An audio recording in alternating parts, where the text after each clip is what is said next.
Ó, muito bem, então hoje estamos novamente reunidos na nossa saga, quase a saga Crepúsculo já, né? A saga Crepúsculo do 18 de Brumário. Não sei como o Crepúsculo acaba, espero que acabe bem. O 18 de Brumário está finalmente no seu penúltimo capítulo, estamos no capítulo 6, né? E estamos aqui com a participação como é que a gente fala? Da comunidade do canal Marx, né? Os brumaristas, os Mad Marx aqui. Nós temos a Thaís, o Leandro, o Erivan, o Jaime, o Peterson.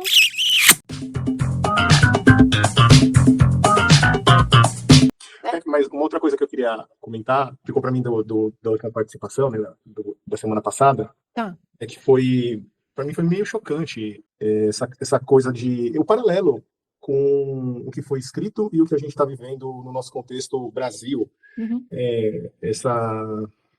Esses conchavos que a gente está passando no momento, ter um paralelo com tudo que foi falado do capítulo 5, assim, tem alguns momentos que eu fico me perguntando, né, você fez um alerta, né, sobre o chavão, que é falado sobre a frase de que a história não se repete.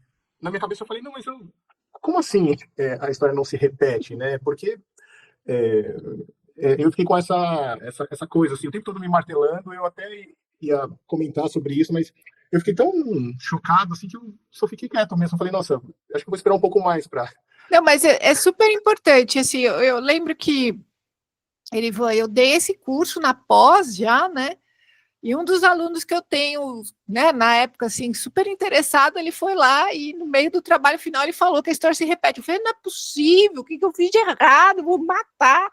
Então, assim, é muito difícil, porque assim, o critério de repetição que a gente diz não é no sentido de que tudo vai ser igual, porque a história é viva, né? Então, quando a gente fala que não se repete, porque a configuração da história, né, a posicionamento político, as questões que estão em jogo, o desenvolvimento mesmo da consciência de classe ou da falta dela, né, os conchavos em jogo, né, a elite em jogo, tudo isso tem mudança, né? A temperatura, né? A gente pode até dizer que às vezes a questão pode ser mais aguda, pode ser menos aguda, mas o que a gente vê no 18 de Brumário é que em situações de crise, né, a elite burguesa ela prefere, né, ela tem a tendência, e é uma palavra super importante, tendência dentro da leitura marxista, ela diante de uma crise social, ela esbarra na própria incapacidade do modelo de Estado que ela propôs de não conseguir fazer a coesão social. Então, como a burguesia não tem capacidade de fazer a condução política, principalmente num contexto de crise social, de crise institucional, o que acontece? A burguesia ela perde a capacidade de controlar a própria gestão do Estado, né? A burguesia no parlamento ela já se torna incapaz de fazer a condução do Estado e da sociedade, e por outro lado, como a gente vai ver no capítulo hoje, a própria burguesia fora do parlamento vai preferir que não tenha disputa com o executivo, que ela quer realmente um executivo centralizador. Então, é um desenho que você vai falar, pô, mas isso aí que você está falando já não é uma definição do acontecimento, né, de como se dá, por exemplo, então, quando você ficou martelando a cabeça, né, então a gente pode pensar tanto no Trump, pô, não tem como exatamente dizer que o Trump, né, o partido da ordem é o partido, né, do rei Felipe de Orleans, não se trata dessa minúcia, mas quem é a elite política nos Estados Unidos? Pô, agora a elite política nos Estados Unidos são as big techs e o sistema financeiro. O que está envolvido no interesse das big techs do sistema financeiro? É isso, isso e isso. Então, a condução política do governo norte-americano com o Trump, ela materializa os interesses da elite do poder ali que está com ela, está junto do governo. Então, o que diz do interesse da elite política do Partido da Ordem do governo Trump? É totalmente diferente do que é o interesse da elite política do Partido da Ordem aqui de 1800 e lá vai rolha. Então, a gente não pode falar que tem uma repetição, porque quando Marx fala que a história não se repete, é porque ele está falando com o autor, ele está batendo num autor que é o Hegel, e a gente não nem chegou a falar do Hegel no curso, mas o Hegel é um filósofo idealista, e o Marx ele é um autor materialista, né? Então ele trabalha com a história material, com as modificações do mundo material, e o Hegel trabalha com, digamos assim, com uma lógica ideal do mundo das ideias, né? Então o Hegel ele é um filósofo muito importante, é um filósofo alemão muito importante. Ele é o autor da ciência da lógica, da fenomenologia do espírito, entre outros. E a teoria do Hegel ele vai dizer que existe um sentido, né? Existe a razão, né? Conforme ela se desenvolve, a razão a razão do mundo das ideias, tá? A razão, conforme ela se desenvolve, ela também desenvolve o mundo, tá? Então, quando a gente fala que as ideias movem o mundo, basicamente a gente está repetindo um chavão da teoria hegeliana. Né? Ele está dizendo que as ideias movem o mundo, Marx vai dizer exatamente o contrário. É o mundo, né? São os homens que movem as ideias. Só para a gente entender isso, tá? Então, o Hegel ele vai dizer que conforme a razão vai se desenvolvendo, os homens também vão se desenvolvendo. Então, existe todo um movimento repetido de reencarnação, digamos assim, da razão na história. Então, vou fechar parênteses sobre o Hegel aqui. Então, existiria uma repetição de alguns movimentos, né, na história. E o Marx está falando que, olha, não tem repetição, porque as configurações mudam o tempo todo. Né? Mas o interesse da burguesia numa época de crise ela abre mão da condução política para a estabilidade social, ponto.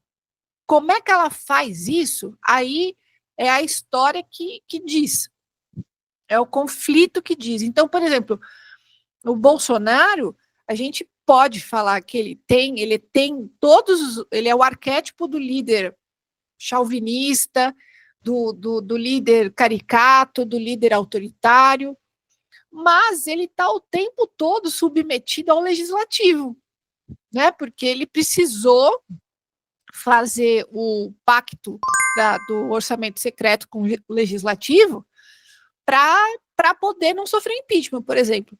Então, assim, não é uma repetição, não é o famoso ipsis literi, assim. Tem uma coisa aqui, né? Tem uma nesga aqui, tem um elemento aqui que é o Bolsonaro, um cara que tem todo o discurso militar, né? Ele usa já te dou a mão, Lê.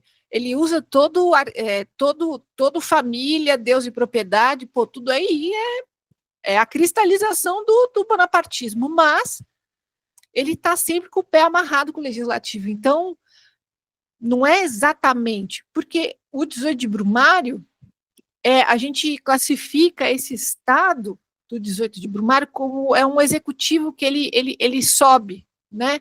Ele se torna como se ele flutuasse em relação aos outros estados. E então isso tem muito mais a ver, Ivan, digamos assim, com o governo do Trump do que o governo Bolsonaro. Então, assim, tá vendo? Assim, existem elementos, mas não existem todos. Aqui existem alguns ali. Então, né, o que a gente precisa entender? Então, é um momento de crise que o executivo ele flutua, é como se ele flutuasse, né, por de cima do restante do Estado. Então, por exemplo, o Trump tem a maioria das duas câmaras dos Estados Unidos. Ele não está nem aí, ele nem sequer passa pelas duas câmaras projeto nenhum de lei, ele decreta tudo. Então, assim, não é uma repetição, mas a gente está falando que, assim, no capitalismo tardio, nesses movimentos de crise, a burguesia rifa a condução do poder político, né? E com isso da capacidade de fazer a gestão social. E esse executivo flutua.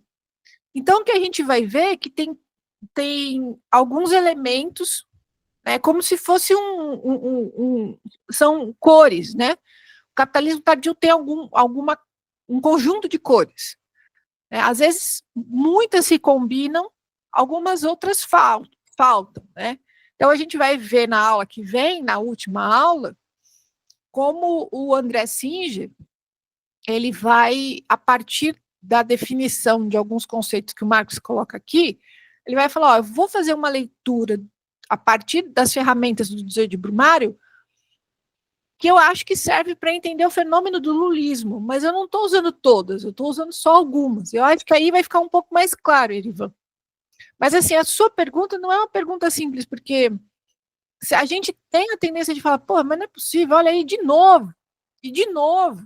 Né? Eu acho que a introdução do Marcuse ao José de Brumário é muito feliz, porque o Marcuse é um autor da Escola de Frankfurt, ele é um judeu marxista que fugiu para os Estados Unidos para não morrer, né? Da Segunda Guerra Mundial. E ele tem à frente dele a ascensão do nazifascismo na Europa, mas não só na Itália e na Alemanha, na França, na Espanha, em Portugal.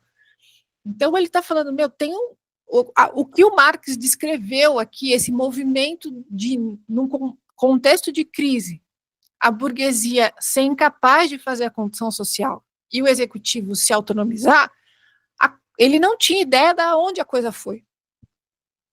Né? Então, assim, não é uma repetição do que aconteceu com Bonaparte. No caso do Marcuse, é um extrapolamento, é uma coisa muito mais aguda.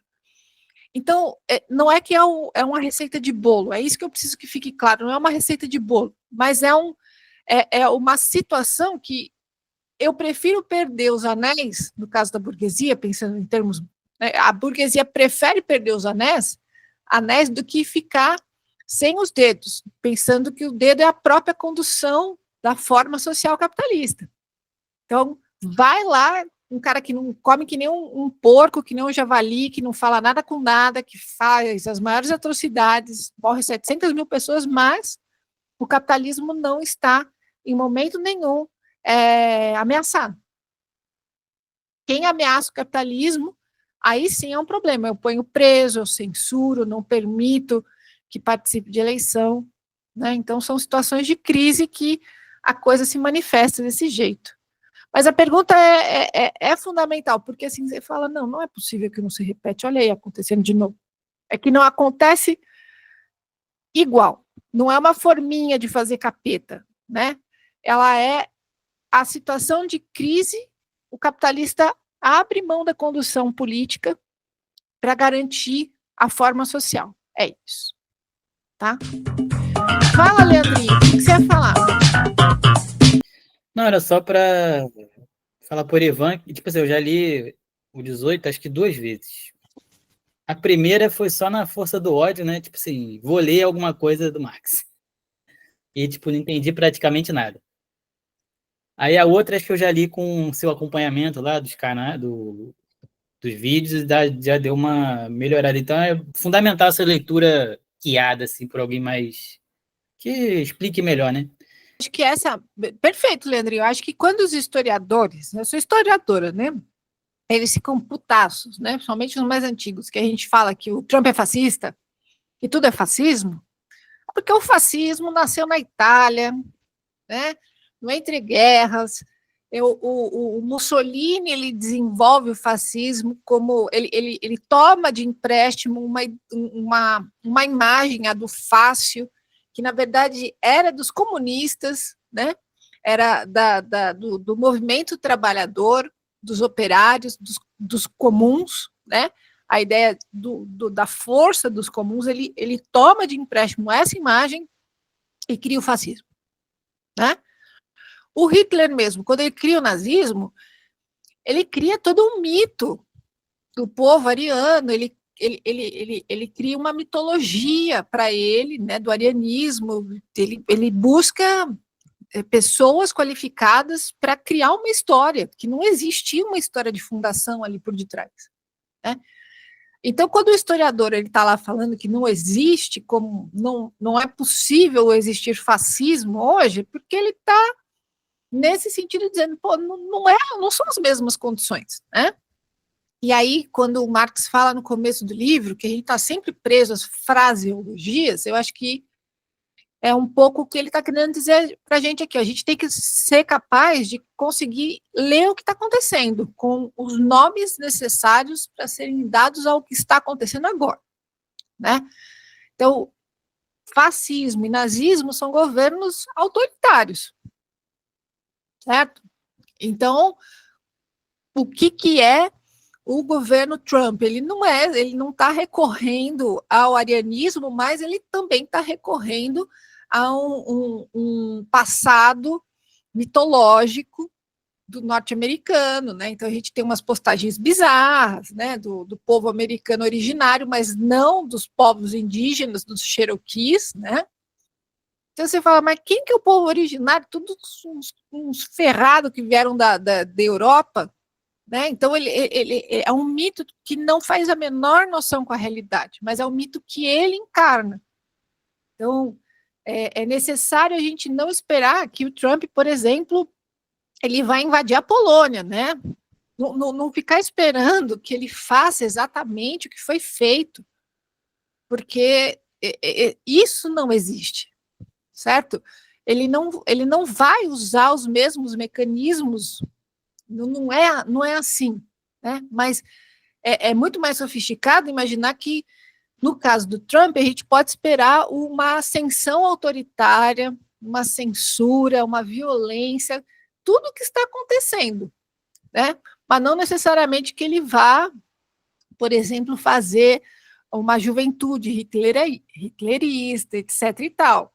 A gente pode ficar o tempo todo falando, os camisas negras deles são os Proud Boys, né? A gente pode ficar fazendo isso tudo, mas, bom, isso quer dizer que se houver uma configuração diferente, que fuja daquele esquadro do fascismo e do nazismo, a gente não vai perceber e a gente não vai saber classificar, a gente não vai saber ler o que está acontecendo. Esse é o problema de ficar esperando que tudo se repita igualzinho como uma forma de bolo. É a gente ser incapaz de notar uma reconfiguração, uma configuração de interesses ali, e não conseguir notar que aquilo é um autoritarismo, aquilo é um estado de exceção, aquilo é a ascensão da barbárie, etc. e tal. Então, ficar esperando como se fosse algo mecânico tira a nossa capacidade de perceber o que está acontecendo, né? Então, eu acho que nessa linha da gente, quais são os interesses por detrás e não ficar esperando nada muito bom, né? Porque a gente fica numa angústia não, mas ele vai ser capaz de fazer isso? Bom, se isso estiver em conflito, sim. Né? Então, não ignorar o contexto, a realidade das coisas acontecendo. Né? Entender um pouco, é mais para a gente entender o sentido do que está em jogo do que esperar personagens aparecerem. Algo assim, tá? Mas a pergunta é ótima, porque dá uma gastura mesmo, né? Você fala, não é possível. E comentar, Leandro, que a primeira vez que eu li esse livro, eu estava na faculdade, e eu fui muito mal na primeira prova, porque o professor perguntou alguma coisa lá, e eu respondi tudo errado. E eu tive uma dificuldade imensa de ler, porque ele está narrando, né? Ele está contando uma história, e eu falo, é insuportável de ler, porque ele repete nomes, ele dá nomes de gente que eu não faço ideia de quem seja, e são datas, e ele vai e volta desgraçadamente nas datas o tempo todo, então ele exige de você uma atenção muito grande, né? E aí eu falei, olha, das duas, ou a gente finge que todo mundo está com a cabeça desse tamanho e consegue ler isso fácil, que não é verdade, ou a gente facilita a leitura desse negócio, né, para que as pessoas possam compartilhar o que está sendo escrito aqui. Essa é a verdade, né? Que ler é um negócio que é assim, quanto mais você lê, é como se fosse musculação, né? A cabeça fica desse tamanho, né?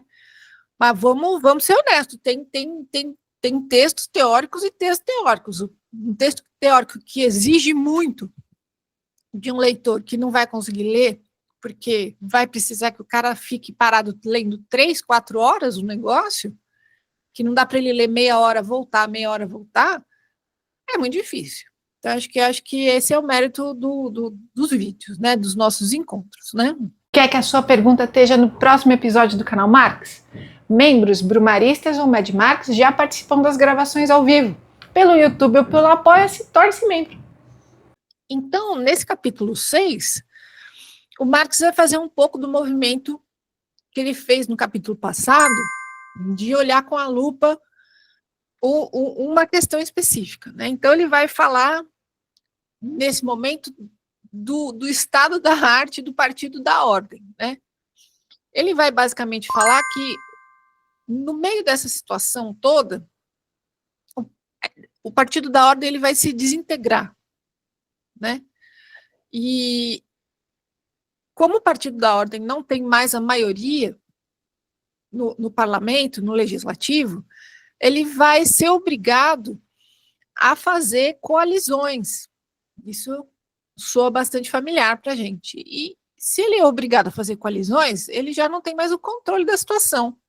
Ele não pode nem ser chamado de Partido da Ordem, necessariamente. Ele não faz a condução vertical das demais classes sociais. Isso aqui é muito importante, né? Porque o Partido da Ordem é Partido da Ordem, de fato, quando ele consegue monopolizar, ele consegue dirigir o interesse da classe como um todo, né? Então, quando ele não tem nem mais o monopólio da condução no legislativo, ele precisa fazer coalizões, é porque não existe uma unidade na burguesia. E isso é um sintoma muito grande, digamos assim, para esse contexto, essa fragilidade de crise, né? Porque a gente tem que entender o seguinte: a burguesia passa, né? Os interesses da burguesia individuais passam, mas a sociedade burguesa é muito maior do que os interesses das burguesias. Então, quando não existe um consenso, uma amarração única, né, um partido da ordem que dê a coesão dos interesses da burguesia, significa que a coisa está muito mais frágil do que o contrário, né? Então, o Marx vai falar que em 1851, então, tudo às vésperas desse bendito golpe, né? Tem-se na mesa do Legislativo revisar ou não revisar a Constituição, é o bendito do artigo, cadê o artigo 45, se suprime ou se não suprime o artigo 45 da Constituição, que é o artigo da reeleição. É um pouco 1998 ali, se o FHC ia ou não conseguir votar no Legislativo a supressão que impedia, né, a gente não era permitido na nossa Constituição o presidente se reeleger, né? Então, tentando contextualizar um pouquinho. Mas aí, do primeiro para o segundo mandato, 98 não, né? 94, 5, 6, 7, 8. Isso, 98, o FHC consegue a maioria no legislativo e se reelege para o mandato seguinte. Então, é um contexto mais ou menos parecido com esse. A gente aqui está lendo uma situação que está na mesa do legislativo, porque os bonapartistas têm interesse de suprimir o impedimento da reeleição. Então, como é que vai fazer? Vai conseguir? Vai permitir a reeleição ou não vai permitir? Né? E o Partido da Ordem, que é esse partido que já está todo fragmentado, todo descascado, ele está numa situação mais ou menos assim: se correr o bicho pega, se ficar o bicho come. né? Por lei, você tem que ter 3/4 da maioria, né? 3/4 dos votos para fazer a revisão. Mas o Marx já vai cantar a bola para a gente que o legislativo ele não está fazendo mais ou menos segundo as regras, né? Ele está fazendo na base da maioria simples, né? Porque o Partido da Ordem está liderando a maior parte das decisões e ele está aceitando maioria simples para um monte de coisa, né? Mas na letra da lei, você só faz uma revisão constitucional com 3/4. Ele já canta a bola aqui, ó. Seja lá o que for que o Partido da Ordem vai querer fazer, ele não tem maioria. Então, ele não vai conseguir fazer sozinho, né? Então, ele já está com o problema na mão, que sozinho ele não vai conseguir decidir nada. E os republicanos, que são 1/4 dos votos, eles são completamente contra a revisão. Então, o que o Partido da Ordem vai fazer, né? Então, ele vai falar lá na bendita 114 que se o Partido da Ordem se rejeitasse a revisão, o Partido da Ordem colocaria o status quo em perigo, deixando uma única saída a Bonaparte e a violência, abandonando a França à anarquia revolucionária. Se votasse a favor da revisão, sabia que votaria em vão, porque ele não vai conseguir a maioria, e que fatalmente falharia.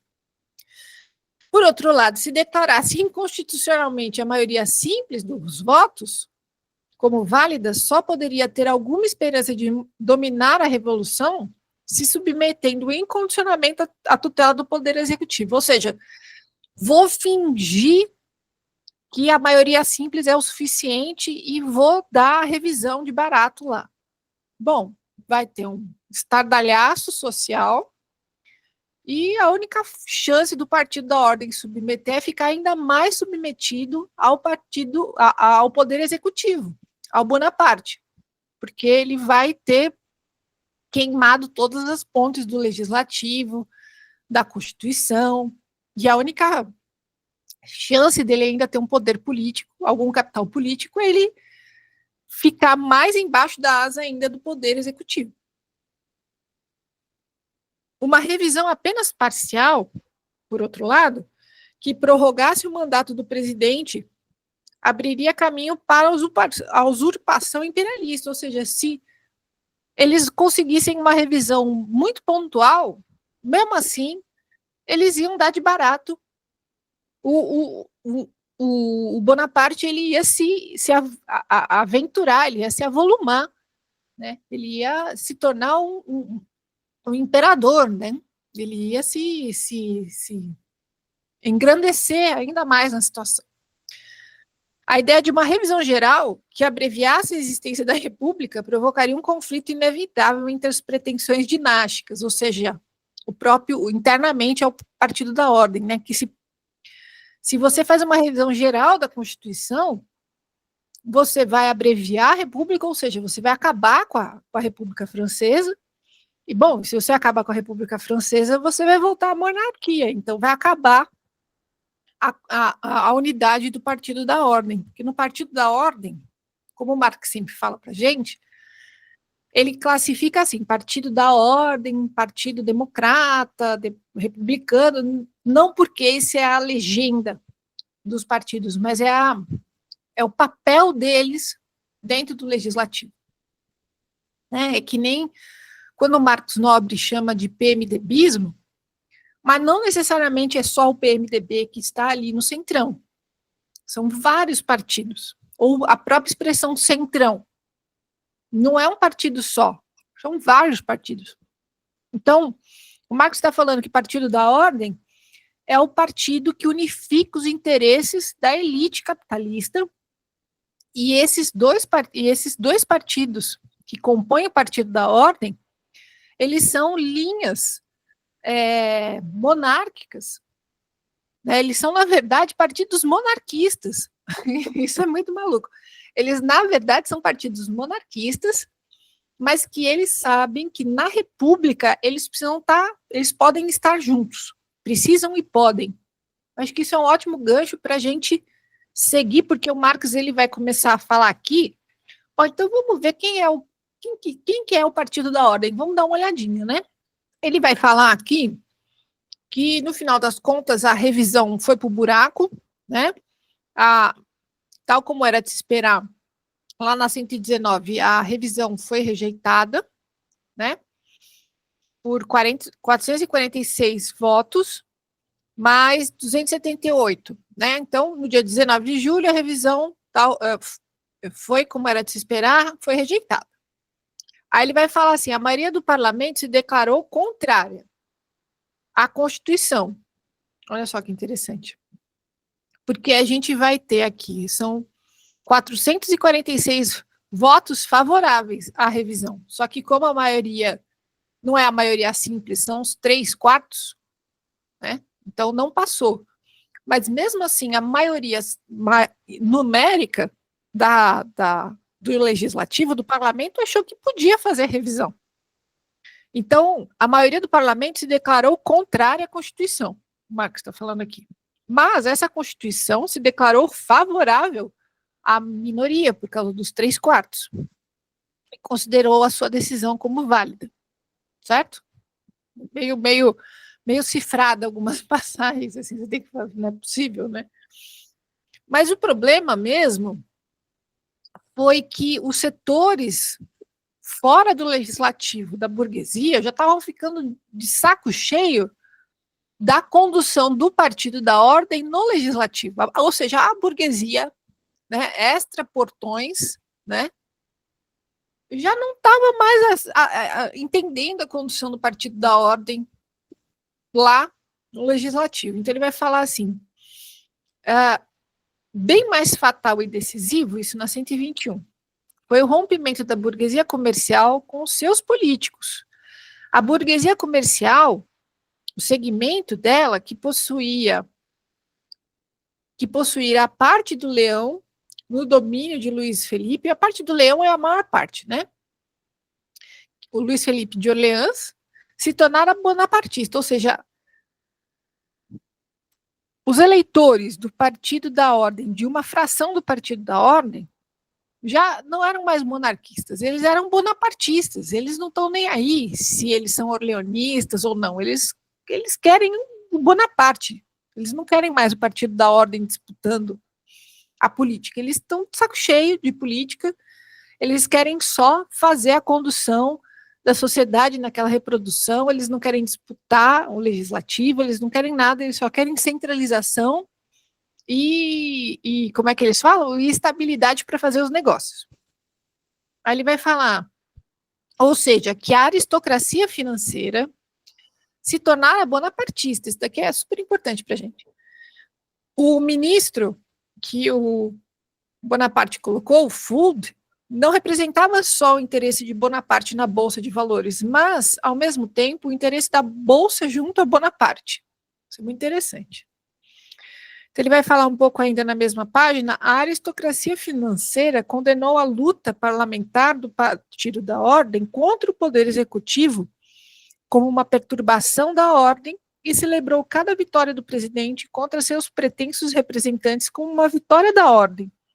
Então, ele está dizendo basicamente assim, que os burgueses que não fazem parte da disputa política, os cidadãos, digamos assim, ela já não faz, os seus representantes no legislativo já se desconectaram com os seus representados. Seus representados agora já não se identificam com o Partido da Ordem, se identificam com o Bonaparte.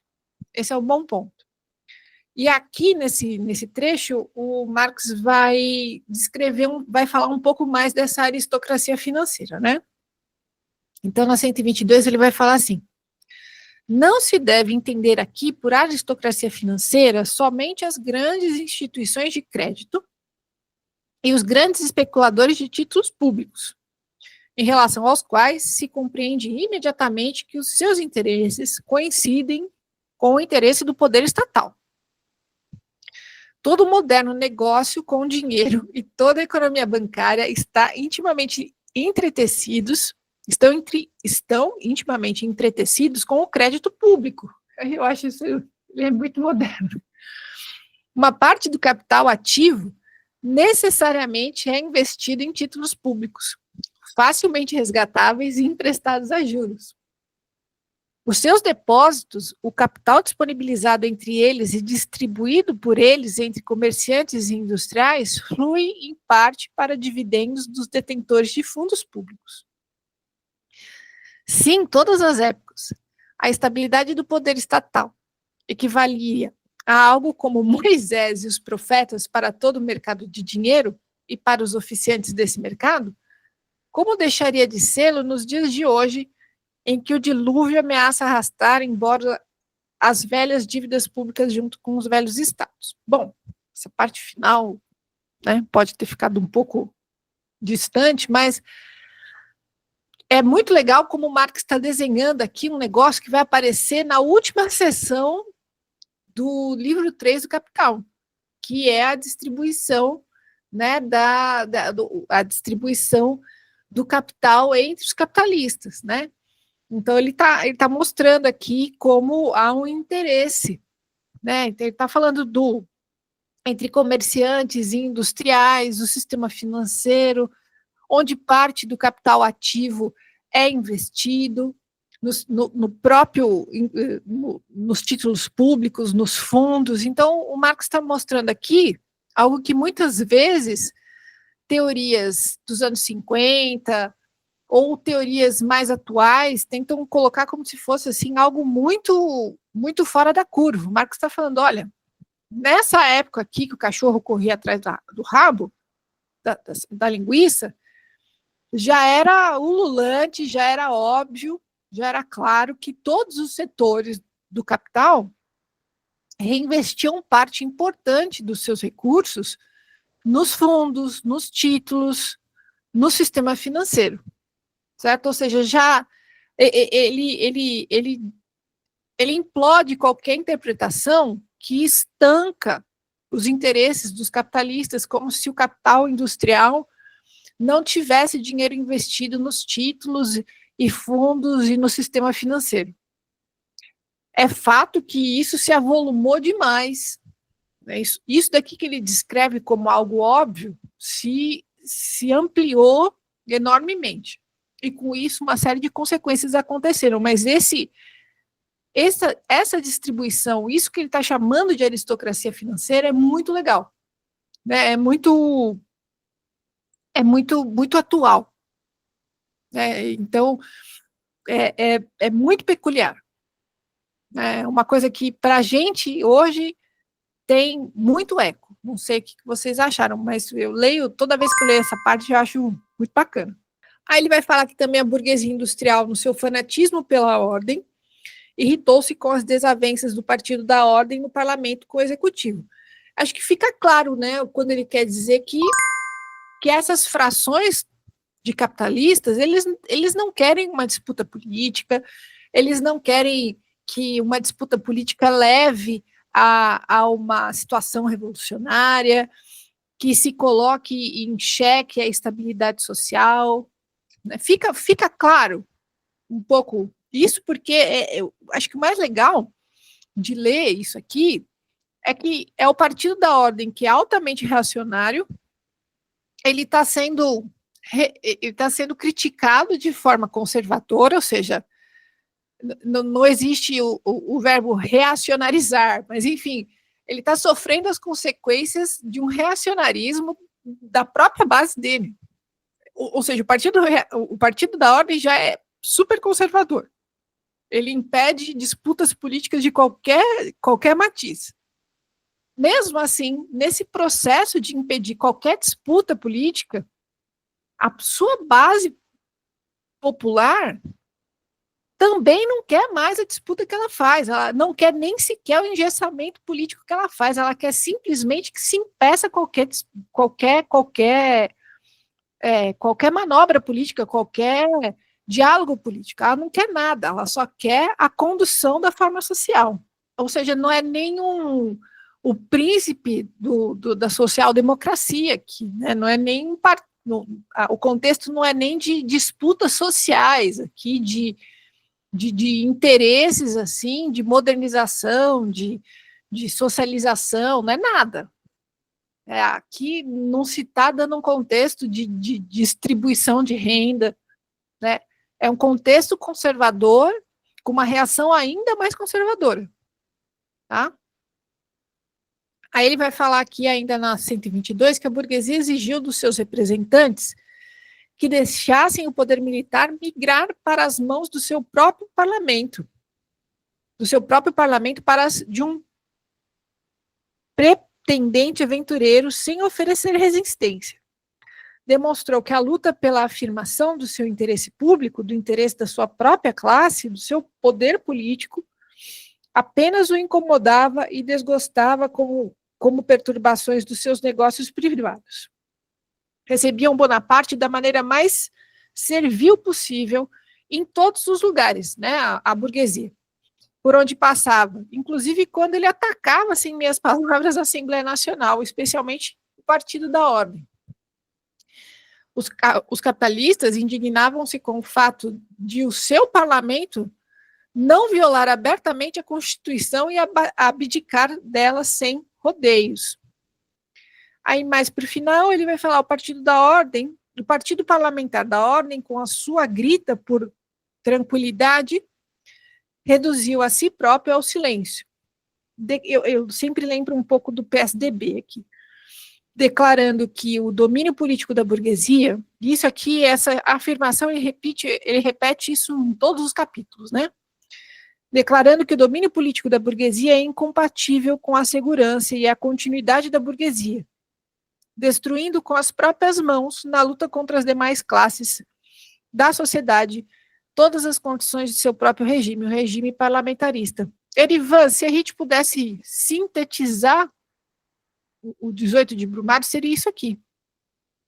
Então, a forma, quando ele fala a forma do Estado burguês, do Estado capitalista, é a condução de uma democracia parlamentarista, é uma democracia com uma divisão entre executivo, legislativo e judiciário. Basicamente isso. E ele está dizendo que a manutenção desse formato de uma democracia com distribuição de poderes, ela não combina com os interesses da própria burguesia. Certo? Na prática, e pior ainda, na prática, a própria condução dos interesses burgueses no formato que ela definiu para a condução do Estado, na sua origem, leva a um autoritarismo, leva a situações, porque ela vai fechando cada vez mais os canais de condução política, né? Ela não cria condições nem de igualdade, nem de liberdade. Há um processo e aí sim a gente vai ver mais para frente, né? Há uma indução da massificação, né? E aqui ele termina uma coisa, o mais importante desse capítulo é o que está por vir agora, e você vê que esse capítulo é bem menor. E essa indução da massificação, o Marx vai falar que, no final das contas, o voto universal, ele se torna uma arma para esse executivo autoritário. Ele se torna, o voto universal, ele se torna instrumento de um executivo que flutua, distante das outras instâncias políticas. Deixa eu ver se a gente consegue ver isso com mais calma, né? A França já está, o Marcos vai falar para a gente que a situação da França economicamente já não está muito boa, né? Por uma série de, não questões internas nacionais, de fato, assim, aí ele vai falar, a França, além de passar pelas crises generalizadas, ainda passou por suas crises comerciais nacionais.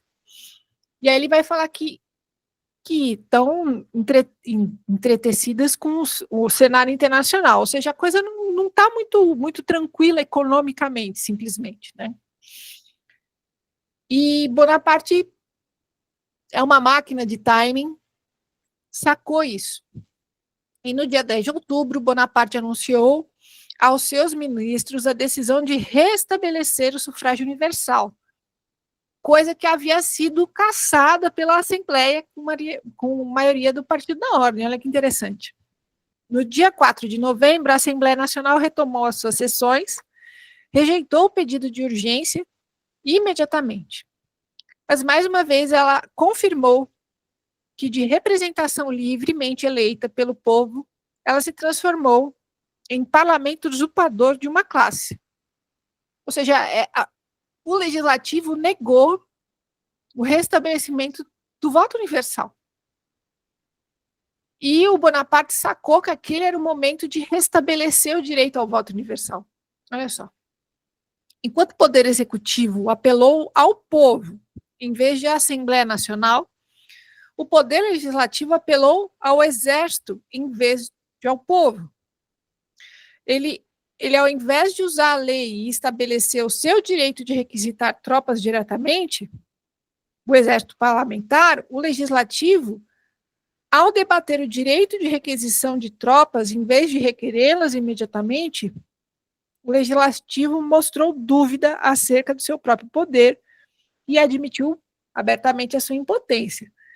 É muito interessante isso daqui, a gente vai ver em vários momentos na história, no momento de decisão, quando você relativiza, quando você vai debater se você tem direito ou não, antes de uma grande tomada de decisão, ele mostra, se está patinando, se você não tem confiança de que você vai de fato fazer aquele movimento, significa que você já perdeu a capacidade de fazer esse movimento, né? Aí ele vai falar do golpe de 2 de dezembro, com a destituição do parlamento, e aqui eu anotei assim, que lá no início, o Marcuse ele vai apontar exatamente para essa questão, né? O direito ao sufrágio universal torna-se arma do poder executivo, que flutua sobre os demais, autonomizado, poder executivo autoritário contra os grupos renitentes da burguesia. Por quê? Porque a gente está falando aqui que quando o Bonaparte restitui o direito ao voto universal, ele está dizendo basicamente que ele vai deixar de exigir que os eleitores sejam cadastrados no mesmo domicílio eleitoral por tantos anos. Ele sacou que o Partido da Ordem ele já se esfarelou, já perdeu a capacidade de refletir os interesses da burguesia nacional e ele já perdeu a capacidade de fazer com que a Assembleia Nacional seja legítima socialmente. Né? Porque o próprio legislativo, que em tese é o representante do interesse, ele é votado para ser representante dos eleitores, ele é contra a eleição. Não fica claro nesse momento, só com esse trecho, mas existe um movimento de massa aqui, de fundo, porque nem o Bonaparte, nem o legislativo, nem o executivo, nem o Partido da Ordem tem interesse na disseminação da liberdade e da igualdade. Tanto é que os dois vão vedar a disputa social, o desenvolvimento social aqui, né? E o Bonaparte, como a gente já viu nos outros capítulos, ele não foi eleito por outras figuras urbanas, ele foi eleito pela massa campesina, camponesa. E o grande mote do último capítulo é falar da massa. Então, esse direito, o restabelecimento do sufrágio universal, nessa quadratura desse executivo que flutua sobre o restante do Estado, ele vira uma arma na mão desse executivo autoritário, porque é um pouco que a gente imagine que esse executivo ele é sempre eleito democraticamente pela massa, tá? Então é uma massa que já não está articulada como classe, né? E é isso que a gente vai ver no capítulo seguinte. São cidadãos não articulados como classe que votam nessas figuras que aparecem de fora para articular hipoteticamente ou idealmente o que elas não conseguem estabelecer para si como suas necessidades. Então, esse é o fechamento do livro, né? Um pouco falar dessa massa em relação a esse executivo e falar como o voto dentro desse limite, desse quadrangular, ele se torna uma ferramenta para a reprodução desta figura autoritária, porque a massa vai votar não na disputa política, mas na reprodução do autoritário que vai dizer o que ela precisa ou não, né? Vai liderá-la de fora para dentro, né? Então, esse aqui é o nosso capítulo 6, não é o maior dos nossos capítulos, né? Foi até curto, né? A gente está com 8 e 10. E aí é no capítulo 7 que, então, ele vai falar da massa, ele vai voltar para a questão do campesinato, e aí eu queria trabalhar com a ideia do Singer, né? Que ele vai usar exatamente essa relação de um executivo que lidera a massa de fora para dentro, para desenvolver a tese dele do lulismo, tá? Aí eu estou retomando uma dúvida que eu acho que parece que ficou mais clara, mas acho que ela pegou uma camada mais de complexidade, porque quando no capítulo anterior você estava falando de Partido da Ordem, Lumpen proletariado, ficou muito para mim uma coisa assim, que hoje eu tenho ouvido a questão das pessoas ressentidas. Eu tenho falado muito sobre isso, eu falei, tá muito parecido, o que a gente chama de ressentido hoje, tá muito parecido com o que o Marx classificou como os Lumpen, ou seja, as pessoas que ficaram à margem, foram se desviando de Partido da Ordem. Na minha cabeça ficou como a direita. Aí você começa a falar de autoritarismo, aí na minha cabeça, é verdade, a direita ela é autoritária. Mas aí você vai e coloca massa. Aí fala, não, mas massa é todo mundo, assim. Então, o que tinha ficado, a conclusão passada é, como, eu não sei se o Marx, eu imagino que sim, acho que, mas no Capital, ele vai explorar essa questão de como, mais a respeito do lutem proletariado. E, assim, isso faz parte do capitalismo, ou seja, o capitalismo ele vai fomentar isso, vai fomentar que, não moralmente, mas vai fomentar que existam pessoas que vão se ressentir, que não vão ter chance, que não vão ter assistência, e elas vão radicalizar. Mas, quando você está falando de massa, aí me confundiu agora. Assim, me confundiu não, eu estou entendendo, mas eu não tenho elementos, porque, assim, não é só esse fla-flu, né? Então é isso. Não, massa é que a gente está acostumado, e isso me incomoda também, quando a gente ouve falando, é um partido de massa, movimento de massa. Eu falei, porra, mas todo mundo leu, né? Quando principalmente alguém de esquerda fala, né? Alguém, né, que se apresenta como marxista. Mas, porra, mas todo mundo leu Marx, né? O conceito de massa é muito específico para o Marx, né? Massa não é multidão, né? Massa aqui é, então vou falar assim, o que é classe, né? Classe e massa, né? Massa é o oposto de classe, tá? Então, classe é um conjunto, então isso ele vai falar lá no primeiro capítulo, né, se não me engano, ele vai falar classe é todo conjunto de pessoas que tem um horizonte de vida compartilhado. Então, classe é o mesmo ambiente, são os mesmos indivíduos que frequentam o mesmo supermercado que você. São os mesmos indivíduos que frequentam o mesmo supermercado, o mesmo parque, as crianças estão inscritas na mesma escola. Isso significa que você já você tem entre esses indivíduos um padrão, né? Um padrão, um horizonte de vida comum. Frequentam o mesmo supermercado, a mesma farmácia, as crianças estão na mesma escola, né? Então é um circuito. Mas isso não, em si não é só isso que é classe, né?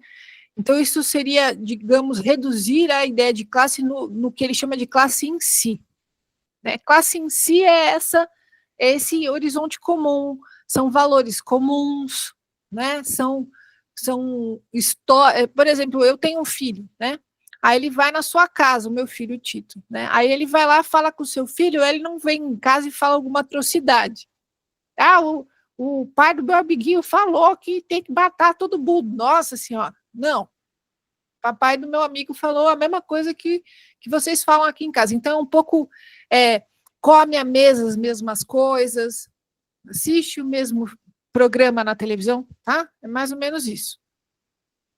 Mas classe não é só esse mundo compartilhado comum. A classe para si então, eu me encontro com o Erivan e me encontro com o Leandro a cada 15 dias e a gente discute que, a gente precisa aqui de disputar algo que uma linha de ônibus que faça o percurso, a gente precisa disputar que a linha de ônibus tenha um aumento dos números das linhas de ônibus aqui, e a gente precisa disputar aqui uma escola melhor, e a gente precisa disputar. Então, nós tiramos, né, a gente faz uma assembleia, né, e fala, assim, a gente não quer assim. A gente também não quer que privatize o ensino da região. A gente quer professoras públicas, porque a gente não quer que as crianças aprendam só para trabalhar. A gente quer que as crianças aprendam coisas legais. A gente quer um ensino diferente. A gente quer mais um médico no posto de saúde. A gente quer que façam um parque. Eu não quero que asfalte tudo. Eu quero que façam um parque para as crianças, né? Então, a gente faz uma assembleia, mas mais do que uma assembleia de bairro, a gente fala, não, a gente não quer trabalhar mais do jeito que a gente trabalha. Tá? A gente vai trabalhar de outro jeito, a gente vai produzir as nossas necessidades, não como mercadoria. Tá?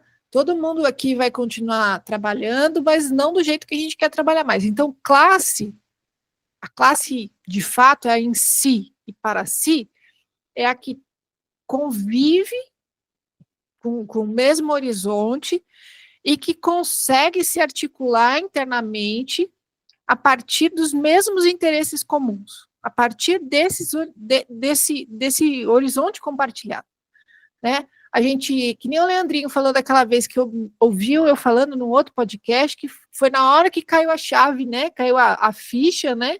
O que a gente vende quando a gente vende a gente vai no mercado, né? Quando a gente vai no mercado de trabalho. E a gente vende a nossa força de trabalho como mercadoria. A classe para si é quando a gente fala, a gente tem consciência de que viver uma vida em que a gente só sobrevive porque vende a nossa força de trabalho não é mais algo que nos interessa.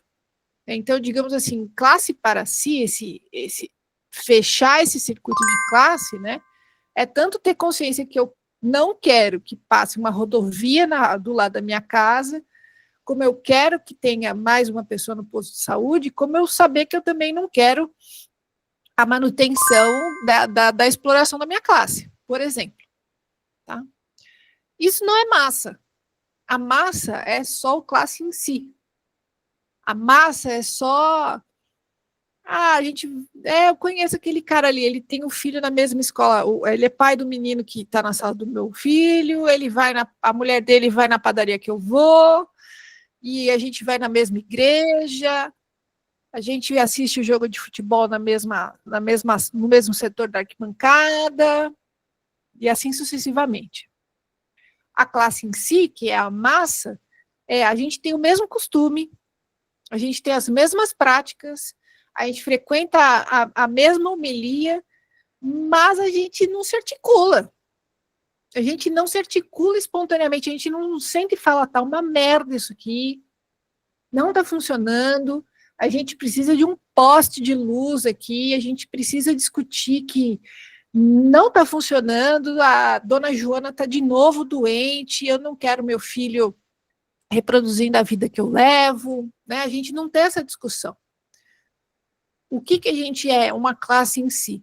A gente não tem essa articulação, e aí a gente não conversa coisas que sejam do nosso interesse comum, E aí aparece uma liderança carismática de fora para dentro dessa massa, tá? Da esfera política, da esfera que for, tá?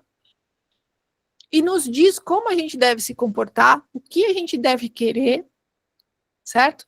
Nos dirige no sentido de o que nós devemos demandar. Então, pode ser uma figura religiosa, pode ser uma figura política, no caso do bonapartismo, mas nós somos massa porque a gente é um todo homogêneo, né, indiferenciado, a gente não se apresenta diferenciadamente no sentido do que a gente demanda, das articulações que a gente tira, não. Nos é imputado um desejo. Não sei se fica claro falar assim. A nós, a gente é tão pouco articulado que a gente nem consegue criticar da falta de linha de ônibus, nem a criticar o sistema do nosso ponto de vista comum, né? E isso talvez dê uma boa gradação do quanto a gente está massificado.